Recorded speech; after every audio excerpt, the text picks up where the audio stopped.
Não está projetando para lá.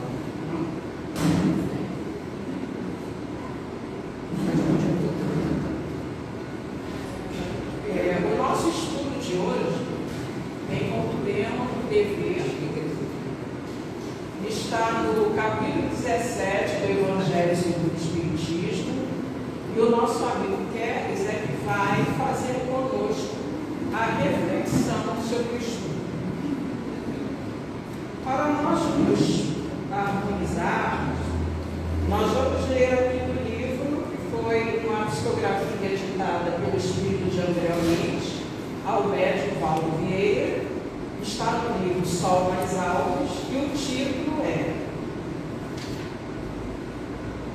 Caridade e Dever.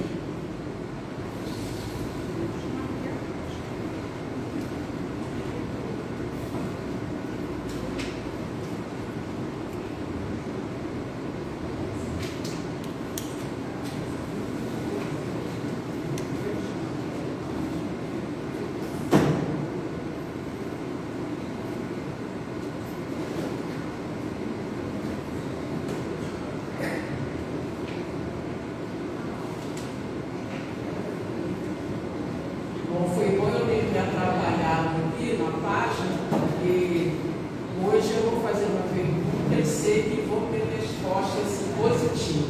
Alguém na casa pela primeira vez hoje? Seja muito bem-vindo, sinta-se acolhido por nós e por toda a espiritualidade. Bem, como eu estava dizendo, então nós vamos ler a mensagem Caridade do Dever. Troquemos de quando a quando os grandes conceitos da caridade pelos atos miúdos que lhe confirem a existência. Não apenas os feitos de elevado alcance e os gestos heróicos dignos da imprensa, beneficência do cotidiano, obra assistencial de cada um. Calar o apontamento indiscreto. Não empurrar os outros na condução coletiva. Evitar os serviços de última hora nas instituições de qualquer espécie, sobrecarregando empregados que precisam do ônibus em horário certo para o retorno à família. Reprimir o impulso de irritação e falar normalmente com as pessoas que nada têm a ver com os nossos problemas. Aturar sem tiques de impaciência a conversação do companheiro que ainda não aprendeu a sintetizar. Ouvir, como se fosse pela primeira vez, um caso recontado pelo amigo em lapso de memória. Poupar o trabalho de auxiliares e cooperadores, organizando anotações prévias de encomendas e tarefas por fazer, para que não se convertam em andarilhos por nossa conta. Desistir de reclamações descabidas diante de funcionários que não têm culpa das questões que nos induzem à pressa, nas organizações de cujo apoio necessitamos. Pagar sem delonga o motorista ou a lavadeira, o armazém ou a farmácia, que nos resolve as necessidades sem a menor obrigação de nos prestar serviço. Respeitar o direito do próximo sem exigir de ninguém virtudes que não possuímos ou benefícios que não fazemos. Todos pregamos reformas salvadoras. Guardemos bastante prudência para não nos fixarmos inutilmente nos dísticos de fachada. Edificação social, no fundo, é caridade. E caridade vem de dentro. Façamos uns aos outros a caridade de cumprir o dever. Após, então, a leitura dessa página, para que possamos nos harmonizar para o nosso estudo da tarde de hoje, vamos então elevar o nosso pensamento ao nosso Mestre Jesus para podermos iniciar a nossa reunião. Senhor Jesus, nosso Mestre amigo, aqui estamos, Senhor, mais uma vez, em busca da nossa melhora, em busca de maior conhecimento, mas principalmente, Senhor, na busca de nos tornarmos seres humanos, bondosos, cumpridores dos nossos deveres, e que busquemos sempre, Senhor, galgar a cada dia um degrauzinho a mais na nossa evolução. Que a espiritualidade amiga envolva o nosso companheiro Guedes, responsável pelo estudo na tarde de hoje, assim como a cada um de nós aqui presentes. Que possamos, Senhor, ser envolvidos pela Tua paz, pela Tua luz, no decorrer de toda a nossa reunião. Aqueles companheiros que ainda não chegaram aqui, ou que porventura não vão chegar, que o Senhor possa estender também a todos eles, onde quer que estejam, a sua bondade e o seu amor. Assim, Senhor, te agradecendo por essa oportunidade de estarmos aqui, te agradecendo, Mestre, por termos aceitado esse convite de estarmos aqui nessa tarde de sábado. Pedimos a tua permissão, a permissão da espiritualidade amiga, que coordena os trabalhos da casa, para iniciarmos o nosso estudo da tarde de hoje. Que assim seja, graças a Deus. Então, com vocês agora, o nosso irmão Guedes.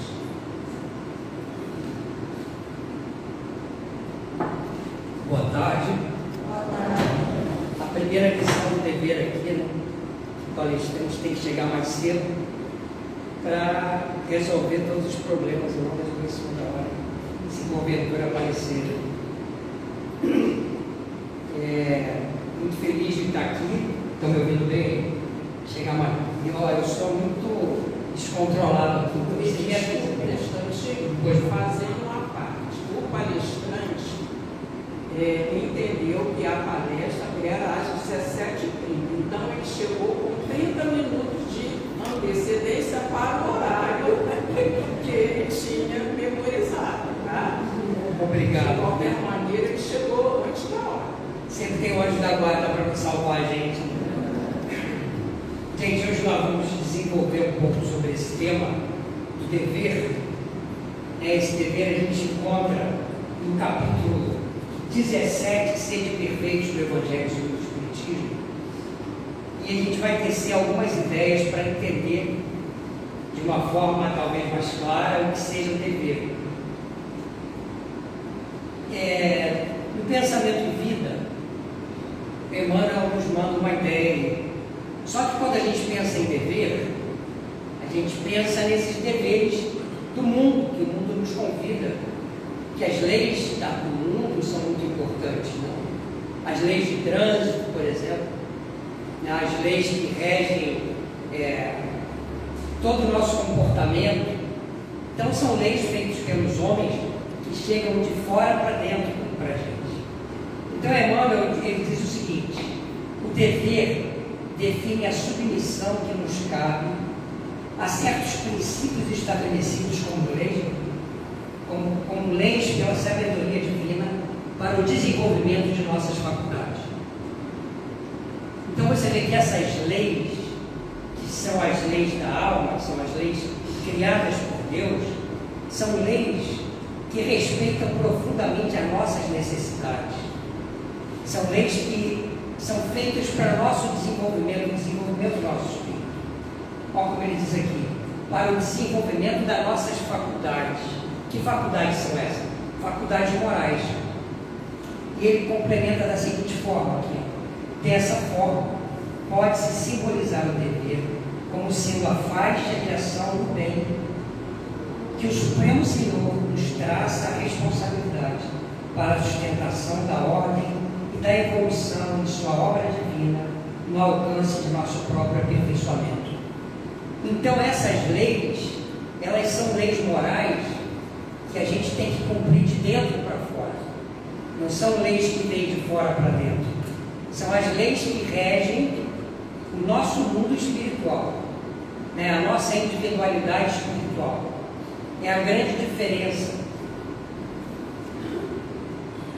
E aí, Kardec pergunta então para os espíritos a respeito dessas leis, já que são leis, né, as leis de Deus.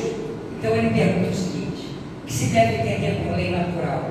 A lei natural é a lei de Deus, ou seja, é a lei de Deus e a lei natural, a lei da gravidade, a lei de causa e efeito, todas as leis que regem o universo, desde o átomo, do funcionamento do átomo, da gravidade que contém ali no átomo, que deixa ele coeso, até as constelações, os sistemas solares do universo.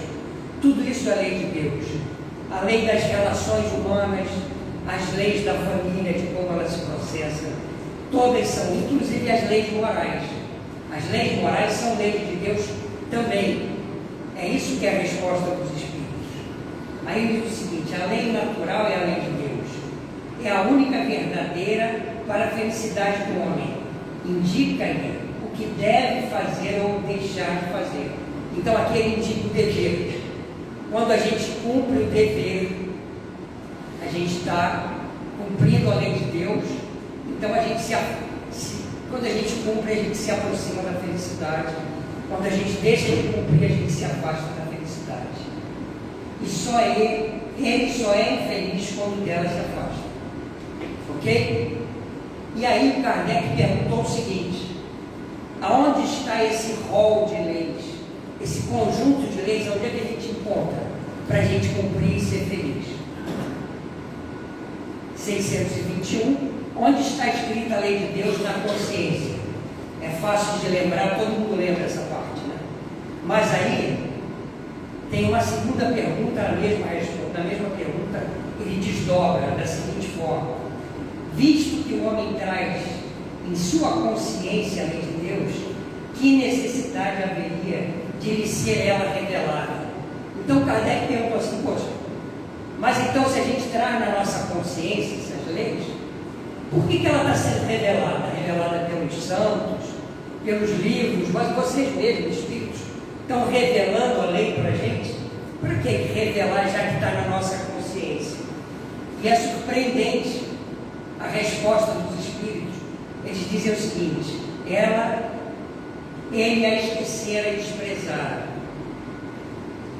Quis então Deus que lhe fosse lembrado.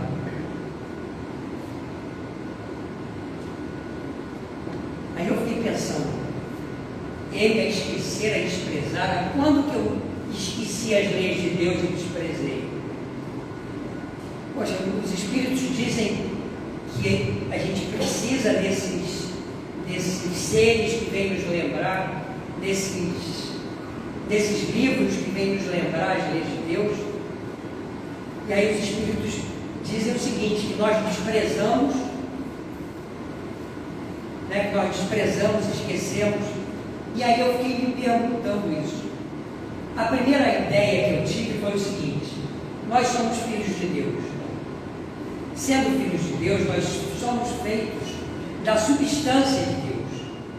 Nós somos feitos da essência divina, nós somos filhos de Deus. Simples e ignorantes, já tínhamos as propriedades divinas. Mas acontece o seguinte: que eu comecei a ler um livro chamado Evolução em Dois Mundos, que esse livro André Luiz mostra exatamente o que fica no ar nessa resposta. Então, o André Luiz começa a falar do Paleolítico.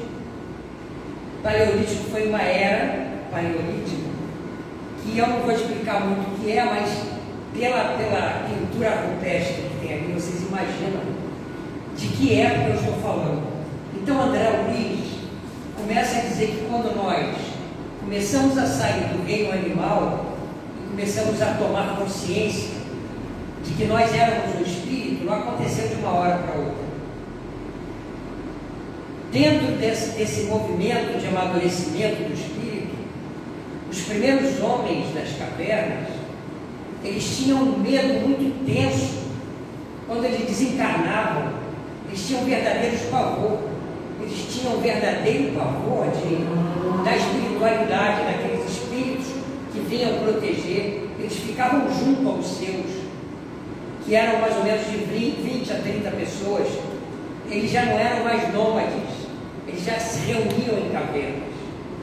Então ele ficava junto ao seu desencarnado, e a única coisa que ele queria na vida era ficar perto daquelas pessoas que ele confiava e encarnar. Ele só queria voltar para cá. E depois eles começaram a espiritualidade maior, administrando o amadurecimento de nós, dos homens, né? Amadurecendo a nossa consciência para a realidade espiritual, com o passar do tempo. Eles foram desenvolvendo a fala, essa que está falhando hoje, eu estou com um probleminha de garganta aqui. Eles começaram a desenvolver a fala. Então isso, o desenvolvimento da fala, da comunicação entre os seres, teve um avanço imenso. E eles começaram a trocar as ideias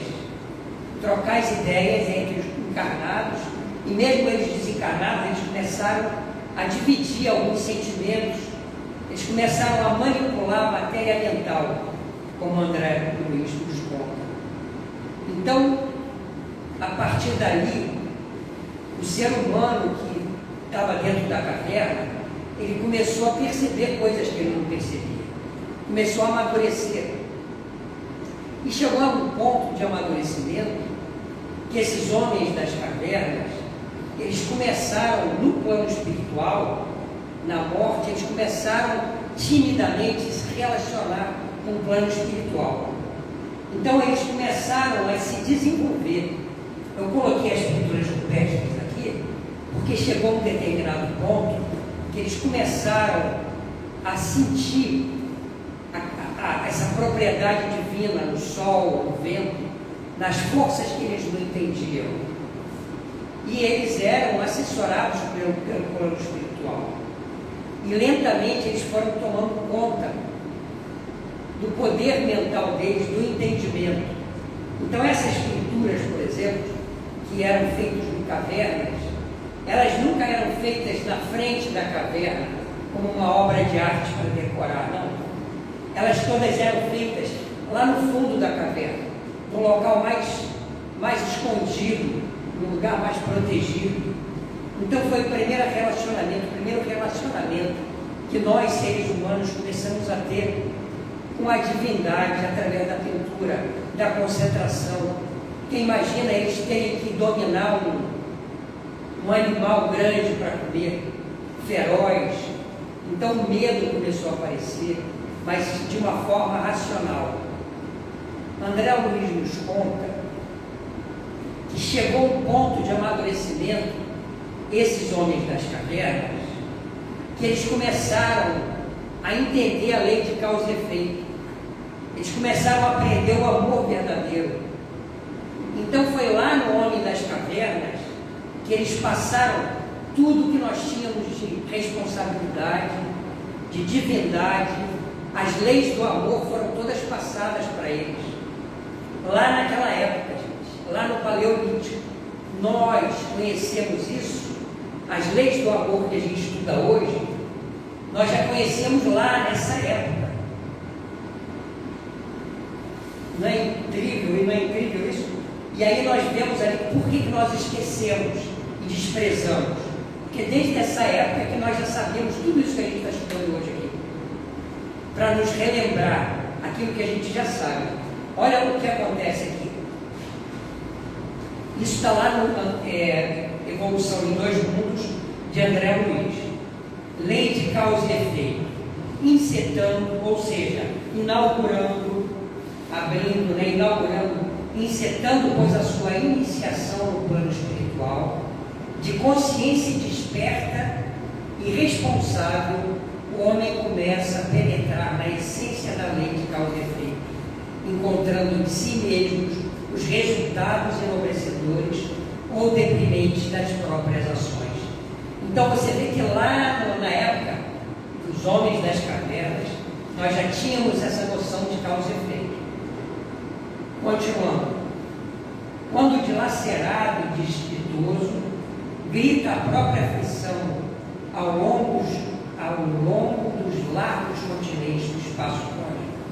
Ou seja, ele mesmo desencarnado, ou no sono, ou mesmo acordado, ele vê que ele está caindo em desgraça, ele chama, porque ele começa a sentir a lei de causa e efeito, a dor, a desdita, reunindo-se a outros quadros do mesmo jaz, com os quais permuta os quadros inquietantes da imaginação, em desvario, tecendo com o plasma sutil do pensamento contínuo e atormentado, as telas infernais em que as consequências de suas faltas se desenvolvem. Pensamento contínuo, vamos lá, vamos pensar um pouco o que é o pensamento contínuo. O pensamento contínuo é esse pensamento que a gente tem que não para nunca.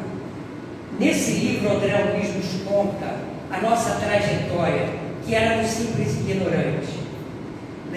A Joana de Ângeles diz que Deus, o grande psiquismo, planta na terra as sementes, folículos de luz. Então ela diz que cada um de nós já era um desde o princípio inteligente lá.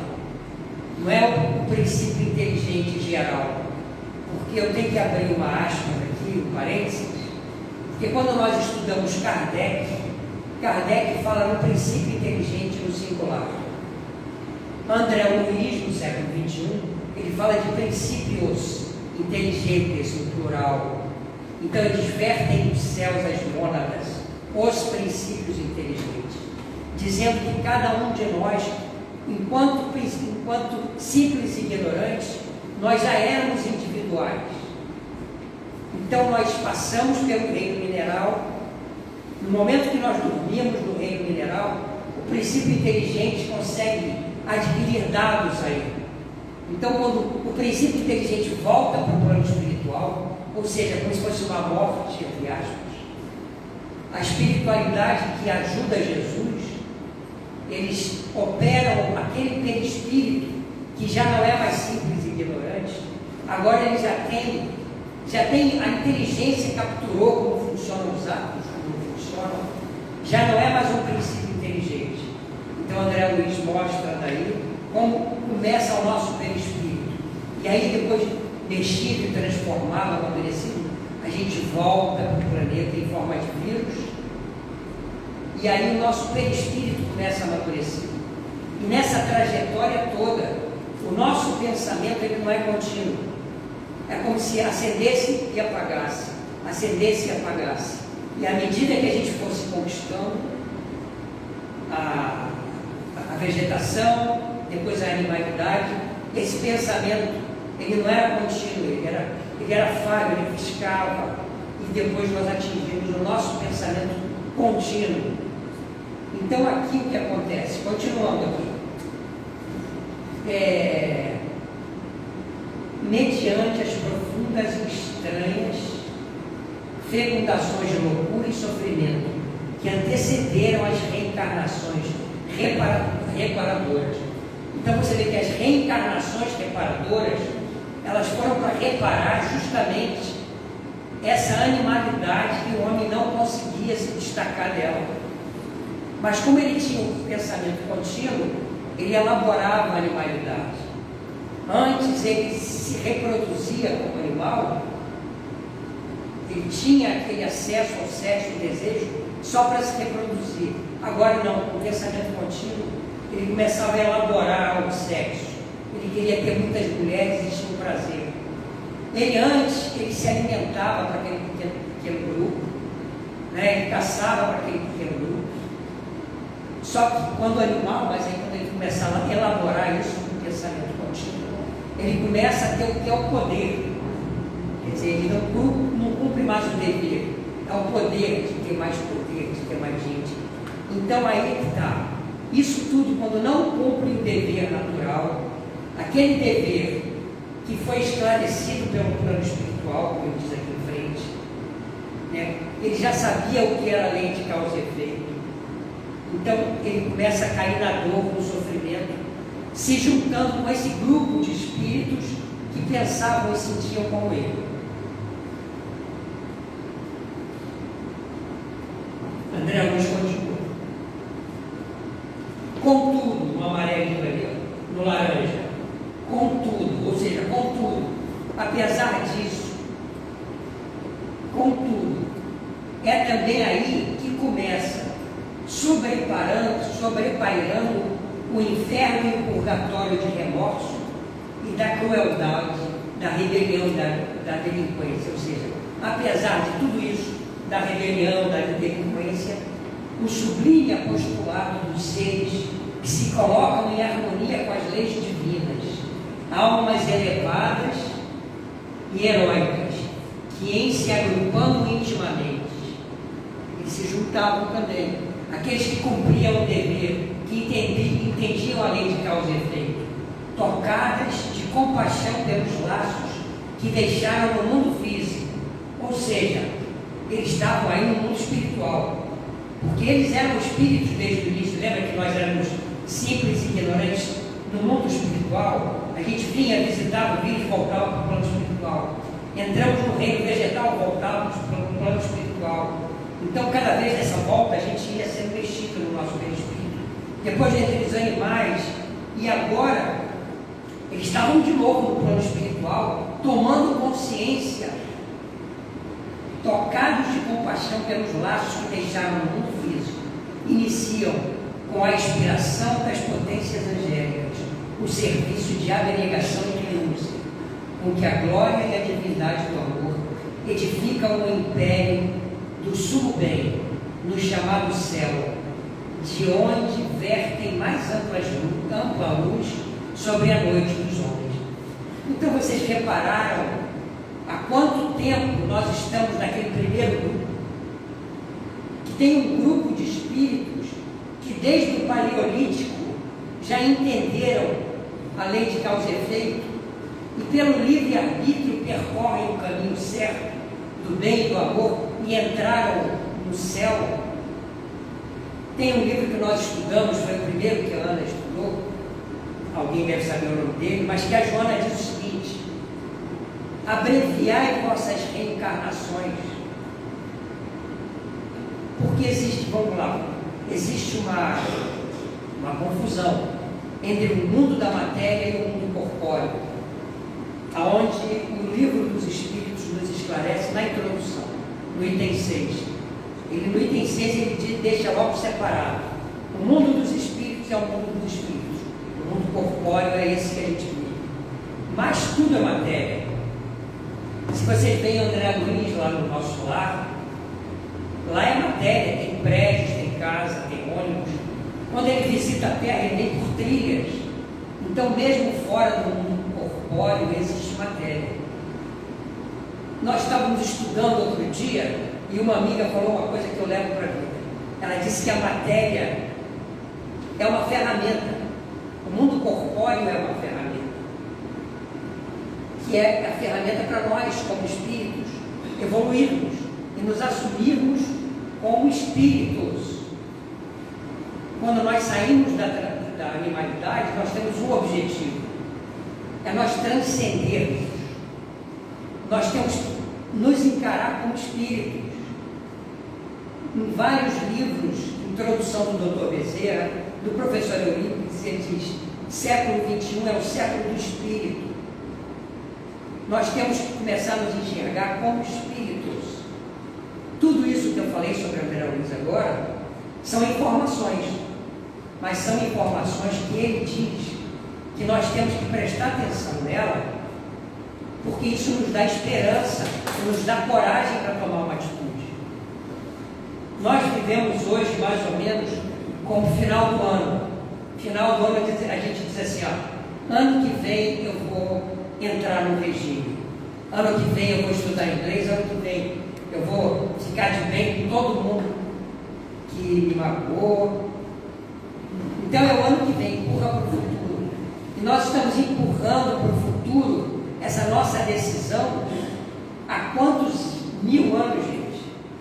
Se o Paleolítico acabou há 20 mil anos atrás, 20 mil anos, ele começou há 2 milhões e meio de anos atrás, então são 20 mil anos empurrando com a barriga. Encarnação que vem, é muito comum a gente falar assim: não, eu vou precisar de mais 5 encarnações para resolver isso. Não precisa. Não precisa. O Evangelho é uma coisa muito fácil. O Evangelho é uma coisa fácil, gente. É mole, molinho. Olha aqui, ó. Sede perfeitos, né, que faz parte desse capítulo. Eu não vou ler tudo isso, eu não coloquei para ler tudo isso, mas para seguir a seguinte ideia. Sede perfeitos. O que é a perfeição para uma planta? A perfeição para uma planta é ela aprofundar as raízes, ela produzir a fotossíntese, produzir frutos.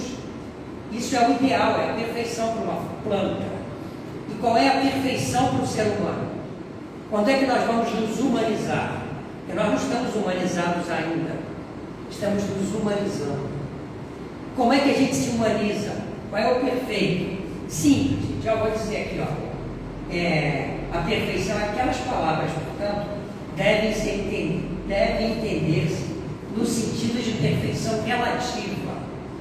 É fácil, é só fazer o seguinte, ó, em amarmos os inimigos, moleza, em fazer o bem a todos que nos odeiam e orar pelo que nos perseguem. Não é fácil? 3 coisinhas, mole, né? Parece que é difícil, mas se você olhar do ponto de vista espiritual, isso é fácil. Vocês já viram aquele dito popular que diz assim, água mole? Não é isso. Evangelho mole em cabeça dura, tanto bate até que espirra longe. Ou então, evangelho mole em coração duro, tanto bate que espirra longe. Já viram? Pois é, mas um dia fura, gente. Um dia fura o nosso coração e invade a nossa alma. Porque o Evangelho ele não foi feito para ficar recitado, a gente ficar recitando ele em 4 paredes. Não é isso, numa casa de pedra. O Evangelho é para a gente viver ele. Você pode estar dentro de um laboratório, mexendo com as bactérias. O Evangelho está ali. O Evangelho está ali. Fazendo uma comida, dando uma aula para as crianças ou adultos. Está dando uma aula. O Evangelho tem que estar ali. Dirigindo um carro. O Evangelho tem que estar em todos os momentos da nossa vida. O Evangelho não é para ser trazido aqui e refletido aqui. O Evangelho é muito mais do que isso. O Evangelho é a prática. E hoje, eu trouxe aqui para a gente refletir, falando dessa prática do Evangelho, a história de um homem muito rico no século XII, chamado Bernardone, era o sobrenome dele. Calma aí, eu sabia que eu ia esquecer, mas eu anotei no papel. Esse Bernardone Pedro Bernardone. Pronto. O Pedro Bernardone, eu já li tantas vezes, sabia que nessa hora ia falhar. Tá? O Pedro Bernardone, ele era um cara muito rico, comerciante. A casa dele era um palacete, verdadeiro palacete. Então ele morava aqui, tinha uma piscina enorme e o mármore forrava a maioria da casa dele. E esse Pedro Bernardone era casado com a Maria Piccolini. E um dia eles recebem uma visita de um espírito, recebem a visita em sonho, em desdobramento. Esse comerciante, ele tinha um poder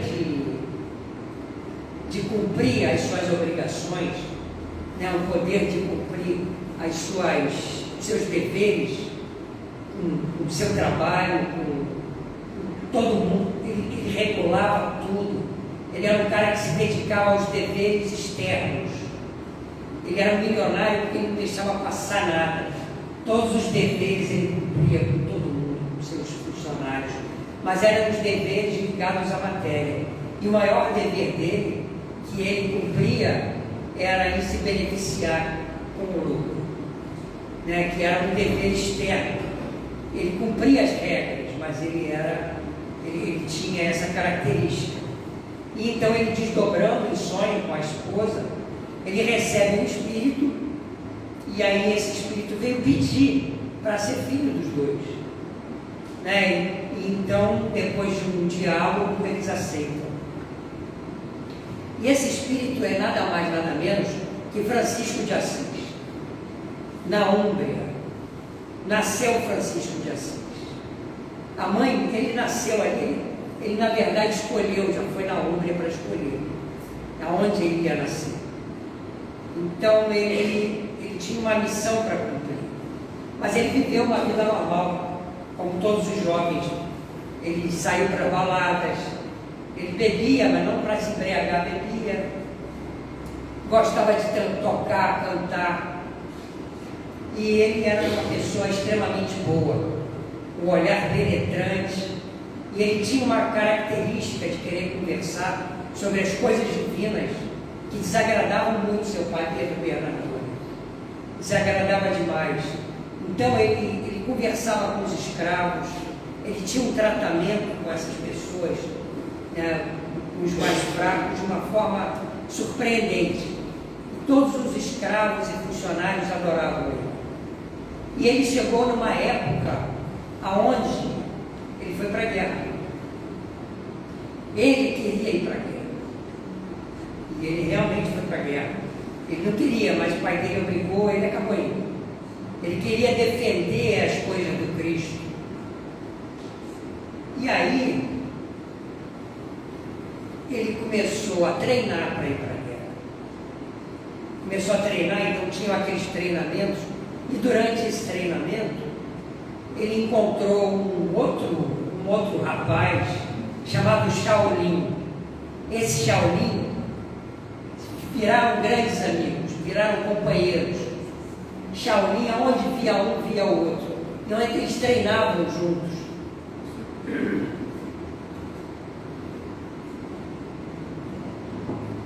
Cavalgavam juntos.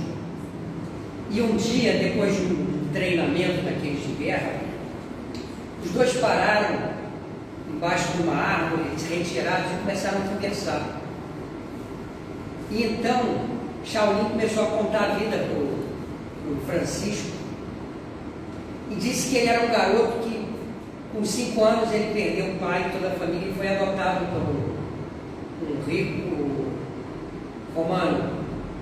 E depois ele teve um mestre indiano. E esse mestre indiano falou para ele que ele tinha uma característica surpreendente. Shaolin, desde pequeno, tudo que ele ouvia ou lia, ele gravava tudo, ficava estampado na memória dele. Então Francisco, depois que ele falou isso, ele falou: então eu quero ver. Aí tirou do bolso o papel com uma oração que a mãe dele tinha dado, Dona Picolini, para quando ele tivesse com qualquer dificuldade, que ele lesse aquela oração. Então ele leu, não era uma oração muito curta, e aí ele disse: então agora repete.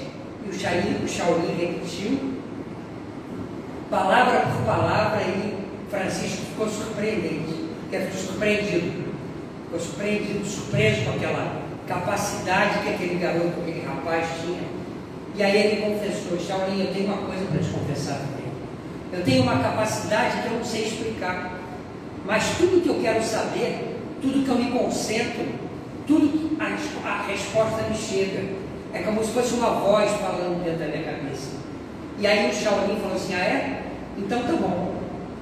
Então vamos ver se realmente você tem essa capacidade. E aí o Shaolin pensou assim: bem, eu não falei o nome do meu mestre indiano, só eu sei isso. Então eu quero que vocês saibam. Quer dizer, então, o que eu estou pensando agora? E aí o Francisco de Assis, olhando profundamente para o Shaolin, olhando, falou: o nome do seu mestre era esse, e só você sabe. E aí os dois se identificaram muito naquilo ali. Foi um momento mágico para eles, porque na verdade Francisco de Assis tinha sido João Evangelista. Era João Evangelista que se preparava para vir no século XII, diante da cruzada, que era aquele mar de desencontro com as palavras cristãs. E Francisco de Assis, na figura de João Evangelista, selecionou 200 espíritos para virem auxiliar ele. Shaolin era um deles. Então eles se encontraram, e aí os dois comentavam um com o outro: que legal, nós vamos ser grandes generais, porque o Shaolin era de uma família francesa antes, né? Antes de ser adotado por romano, de uma família nobre, ele levou aquele título. Então ele tinha uma nobreza, os dois eram nobres, e aí eles finalmente foram para a guerra. E aí eles chegaram, no primeiro dia de guerra, o que aconteceu? Sofreram uma emboscada, prenderam primeiro Francisco, Shaolin foi ao encontro para salvar, e também foi preso, e eles viram a qualidade da roupa, das armaduras e tudo mais, sabiam que era nobre, que eram os dois nobres, e não mataram, não executaram. Levaram os dois e ficaram presos. Na prisão eles tiveram muitas conversas, muitos diálogos, onde Shaolin lembrava o Evangelho, poderia recitar o Evangelho inteiro, mas lembrando, e eles foram amadurecendo várias ideias juntos, até que Francisco foi definhando, pegou uma doença, e ele estava tão fraco que eles resolveram libertar Francisco de Assis. Francisco de Assis, então, voltou para a casa dos pais, muito magro, quase morrendo, e uma ama, que era grega, e mais a mãe, que eram dois espíritos afins, muito afins a ele, e também o pai, o Bernardone, ele também tinha afinidade com o Francisco. O pai tinha sido curado quando ele era João Evangelista, ele tinha sido curado por João Evangelista porque ele tinha lepra. Então ele tinha estampado aquilo do filho, né? Tanto foi ele que botou o nome de Francisco, porque João Evangelista, quando fugiu da ilha de Pátimo, teve que trocar de nome, aconselhado pelos soldados, para ele não ser perseguido. Então ele era pai Francisco, já lá atrás. Então Francisco voltou através do pai, que tinha sido curado, que tinha recebido também ficou estampado na alma dele, aquele nome que tinha curado ele. Mas ele volta para o lar, é curado pelas duas, porque elas lhe davam sopa e oração, até que um belo dia ele levanta, como se nada tivesse acontecido, começa a ficar com fome, começa a se recuperar, e aí vê aquele cajado, vê um cajado, e ele começa a andar com o cajado no jardim, e começa a sair na rua, os jovens começam a seguir ele, e ele ficou em dúvida do que ele ia fazer daí para frente, até que ele resolveu se alistar de novo. Falou: não, morrer por Cristo é tudo que eu quero morrer por Cristo. Era o dever, né? Ele estava procurando onde está o meu dever. Foi na cidade, depois que ele se recuperou, foi na cidade, foi escrever o nome dele no livro e achou lá o nome do Shaolin. Falou: meu Deus, estava tão preocupado com o Shaolin também se inscreveu. Mas aí ele voltou para casa e na madorna de sono, ele ouviu as palavras assim, dentro da cabeça dele: Francisco constrói a igreja. Francisco constrói a igreja. E ele começou a ficar angustiado naquela profusão de ideias. Ele buscava o dever no lugar mais profundo da alma dele, até que ele resolveu então seguir outro caminho. Mas esse pequeno trecho da vida de Francisco de Assis é a nossa vida. É a nossa vida querendo ir para a guerra, querendo se salvar, querendo cumprir os deveres. Mas você vê que os deveres que ele queria cumprir não eram deveres reais, eram deveres, como ele começa a pensar aqui. Aí ele pergunta para a voz: mas que voz é essa que fala comigo? Eu quero saber quem é você. E a voz começa então a falar um monte de coisa, que era o próprio Jesus, né? Aí ele diz o seguinte, olha o que a voz diz aqui: só sublinhei isso aqui: a tua obediência a Deus te falará através da consciência sobre o que deves fazer. Não é o livro dos Espíritos que a gente viu lá? Que o livro dos Espíritos diz que está na nossa consciência, está escrita as leis de Deus, e fazer ou não deve fazer. Né? Então você vê que isso é o Evangelho. Esse livro é o Evangelho segundo o Espiritismo, mas é o Evangelho de Jesus completo. Quer dizer, todo o Evangelho de Jesus, ele fala sobre uma coisa só: amai a Deus sobre todas as coisas e ao próximo como a ti mesmo.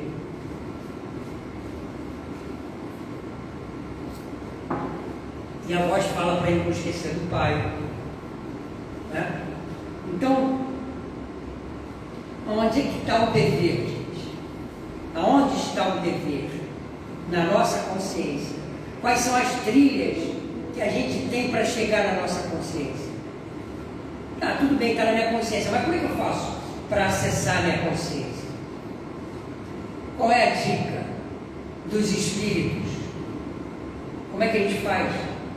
Nós precisamos cumprir os deveres. Os deveres todos estão estampados na minha consciência. E para eu chegar na minha consciência, eu só tenho um caminho: o autoconhecimento. O autoconhecimento. Tanto o livro do André Luiz, contando a nossa história, isso é autoconhecimento. Esse livro, bem, vocês querem saber o que aconteceu com o Shaolin? Sim. Vão ler o livro. Tá? Vamos comprar, já temos uma livraria aqui. Esse livro é incrível, porque ele fala sobre a nossa vida hoje, fala no desdobramento, desde lá da época, 1000 anos antes de Cristo, até hoje. Vocês começam a olhar a nossa sociedade de uma forma diferente. Isso é autoconhecimento. Isso é busca de esperança. Isso é busca de esperança. Como? Francisco de Assis, que a capa está aqui, ó. É de João Nunes Maia. Tá? Esse é o Francisco de Assis. E quem escreveu, eu vou dar um spoiler aqui. Quem escreveu esse livro foi um espírito chamado Miramês, que é o Shaolin. Shaolin, que conviveu com São Francisco de Assis, é o Miramês. Ele escreve esse livro. Não é incrível isso? Agora, vale a pena ler esse livro. E o outro também, o Evolução em Dois Mundos, é um livro interessantíssimo. É um livro que traz mais centenas de revelações. Mas eu não sei como se passaram 70 anos. Eu conheço de 10 espíritas, só 2 leram. Esses 2, um entendeu mais ou menos e o outro está estudando ainda. Então eu fiz um grupo de estudo para tentar entender esse livro, para tentar mais uma vez revisando tudo. E eu acho que cada um de vocês deveria fazer isso, que é um livro. Eu fico pensando o seguinte: ele tem uns nomes científicos, tem os nomes que na verdade André Luiz justifica isso, porque ele tinha que dar a época precisa, ele precisava dar o momento preciso das coisas que aconteceram. No início da formação do planeta, os primeiros micro-organismos, as primeiras plantas. Então ele precisava classificar, que até os inimigos do espiritismo, inimigos entre aspas, aqueles que não veem com bons olhos a espiritualidade, eles iam logo descartar, mas tintim por tintim, ele descreve a evolução do espírito. Evolução em dois mundos. Em dois mundos. E nós vamos sair daqui, porque isso aqui é uma simples passagem, e vamos seguir a nossa vida na matéria, mas não no mundo corpóreo. Numa outra matéria. A matéria que o André Luiz usou. A matéria que a mãe do André Luiz usou. Então, o nosso seguimento é diferente. Nós estamos marcando o passo desde o Paleolítico, porque nós precisamos hoje, não amanhã, precisamos hoje tomar a decisão. O nosso livre-arbítrio tem que tomar a decisão de que nós precisamos fazer a coisa certa hoje. Não tem ano que vem, não tem amanhã, não tem encarnação seguinte. Nós temos a capacidade, sim, de em poucas encarnações, pelo nosso livre-arbítrio, sairmos, como diz Joana de Ângeles, nos desligarmos desse grande magneto e seguir em direção ao nirvana, ao céu, ao paraíso, que é um mundo sem o mundo corpóreo. Porque nós precisamos transcender. Esse é o nosso objetivo da humanidade. Enquanto a humanidade tiver a metade animal e a metade humanidade, a gente vai estar preso aqui. Todas as brigas, todas as guerras, todos os desentendimentos, todas as dores são provocadas por coisas materiais ligadas à animalidade. A guerra é por poder, por ganância de matéria. O crime passional é porque você é dono dele ou dela. E por aí você vai, todos os crimes, os vícios. É pai de muitos vícios. Capítulo 10, item 10. O orgulho é pai de muitos vícios. Principal móvel de quase todas as nossas ações. Daí Jesus te propôs a combatê-lo como seu principal alvo, o orgulho. Isso está no Evangelho segundo o Espiritismo. Então você vê que se o orgulho está no principal móvel de quase todas as nossas ações, gente, o que é quase todas? Quase todas é o que? 50% das nossas ações? Não, né? 70%, 80% de quase todas as nossas ações. É isso que diz o Evangelho, capítulo 10, item 10. Então nós somos motivados, as nossas ações são motivadas pelo orgulho. Mas e por que o orgulho? É um vício. É um vício. Porque assim como nós automatizamos o nosso coração, a gente não pensa para bater o coração, nem para respirar, nem para se alimentar. A gente come, aí o organismo dissolve, organiza, expele, né? Nós não pensamos para isso. Isso é um automatismo que nós conquistamos durante milhões de anos, do átomo até o homem, até o ser humano encarnado, mundo corpóreo. Esse é o automatismo.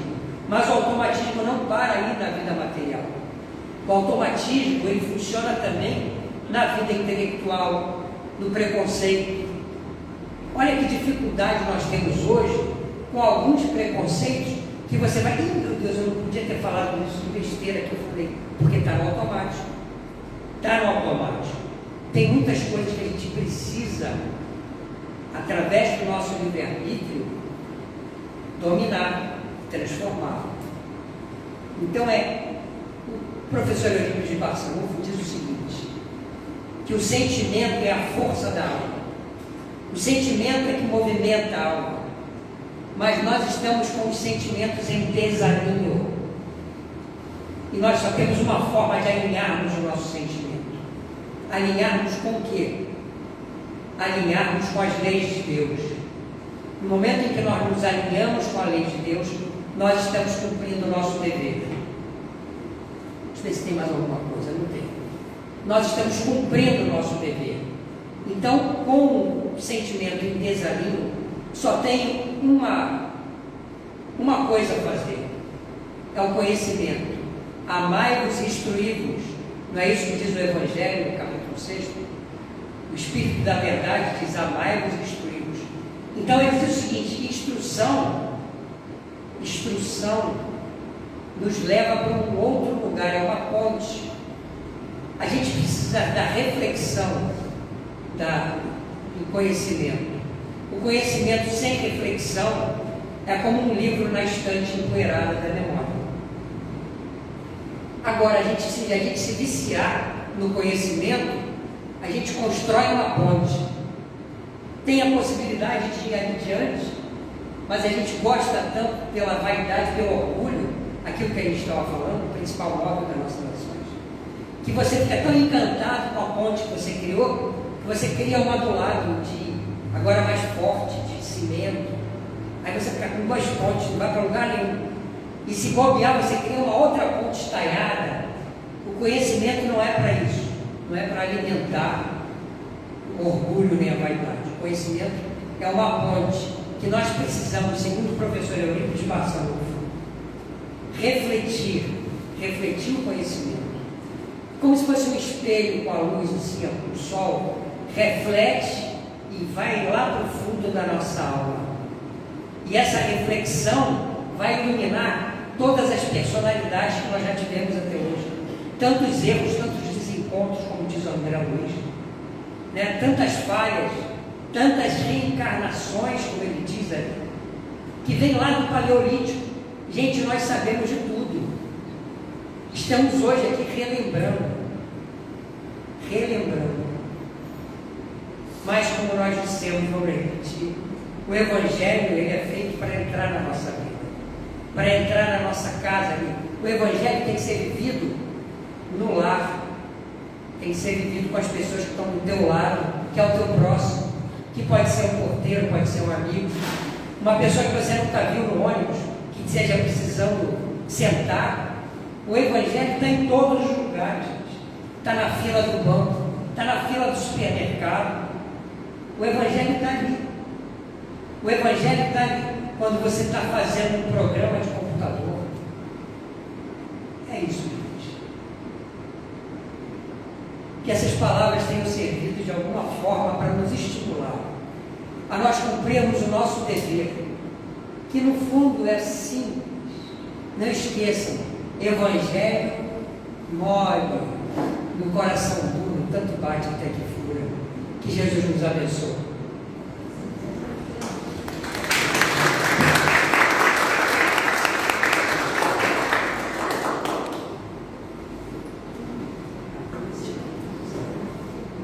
Agradecemos ao Pérez por essa bela reflexão que ele nos trouxe. E vamos passar agora para a segunda parte da nossa reunião, que é o momento passe, onde nós pedimos às pessoas que permaneçam em seus lugares, enquanto os passistas se posicionam.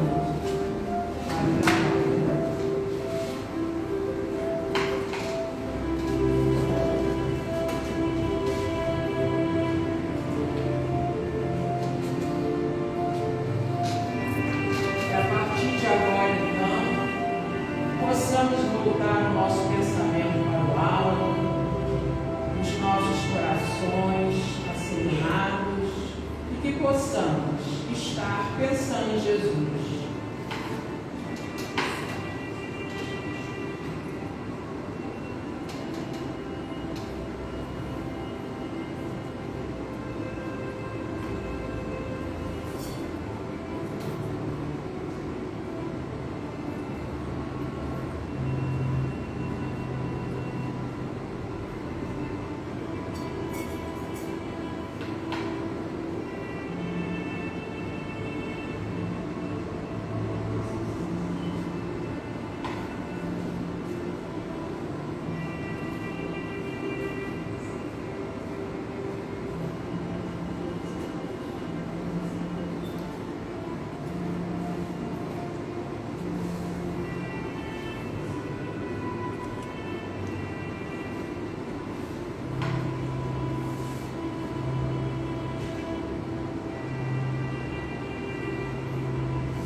Graças a Deus.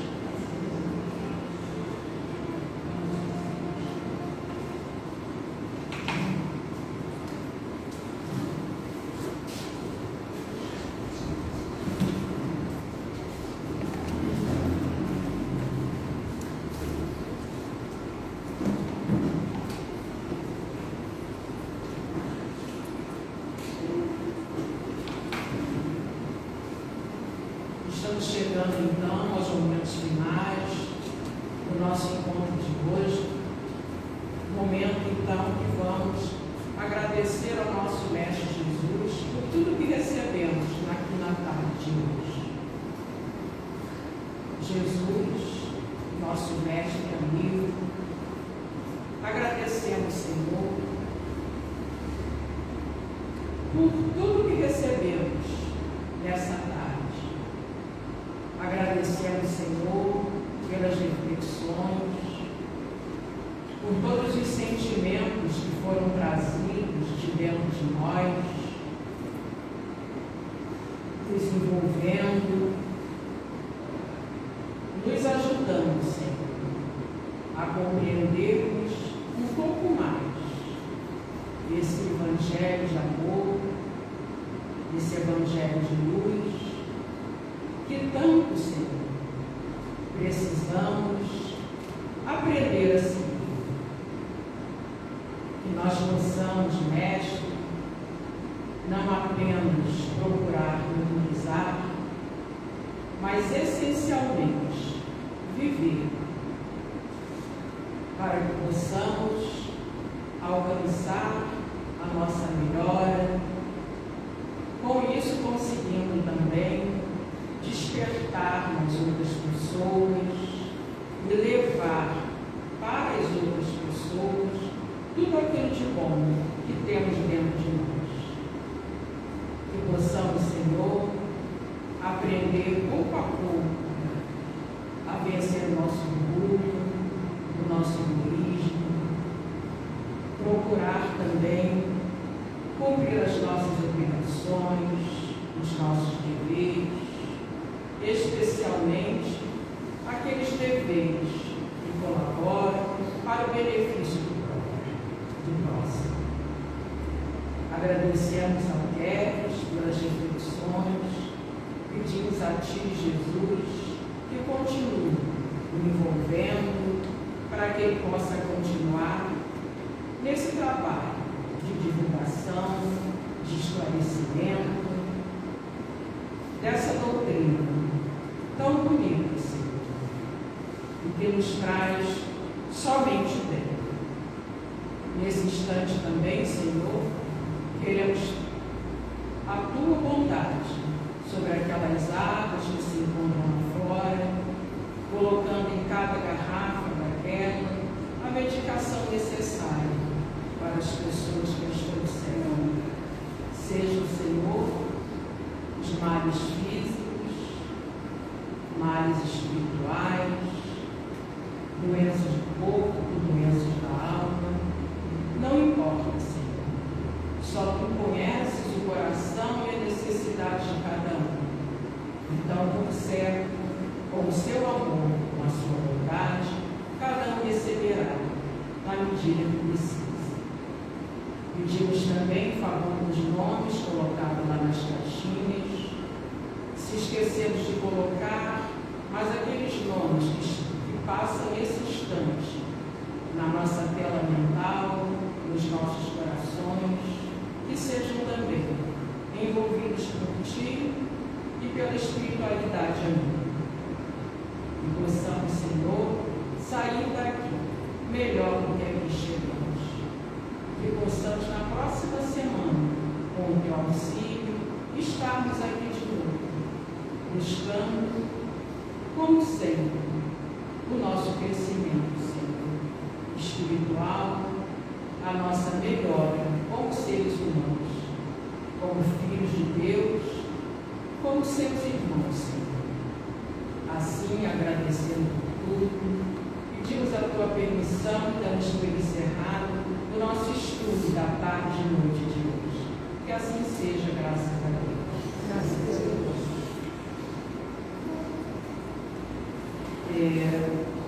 Nós temos uns avisos aqui que eu vou tentar agilizar. Precisamos